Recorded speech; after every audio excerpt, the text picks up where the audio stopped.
আসসালামু আলাইকুম। আজকে আমি তোমাদেরকে আমার মায়ের খালি গলায় গজল শোনাবো। যদি ভালো লাগে তো অবশ্যই লাইক কমেন্ট শেয়ার করো। তো ঠিক আছে, নাও বলো।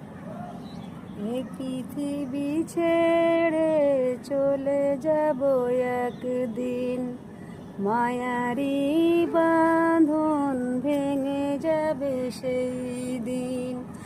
আসব না আমি আর এ ভুবনে কোনো দিন।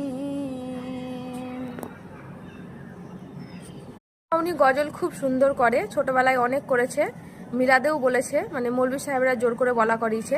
তো আমিও আজকে জোর করে বলা করালাম। তো যেহেতু আমার মামুনি ক্যামেরার সামনে আসে না, তো সাইড থেকেই বললো তোমাদেরকে, সামনে আসলো না, তার জন্য কিছু মনে করো না, কারণ ক্যামেরার সামনে আসতে মানে পছন্দ করে না। আমি করছি এটুকুই, সাপোর্ট করছে ঠিক আছে, কিন্তু নিজের সামনে আসে না। তো ভালো লাগলে অবশ্যই কিন্তু কমেন্টে তোমরা আমাকে জানাবে।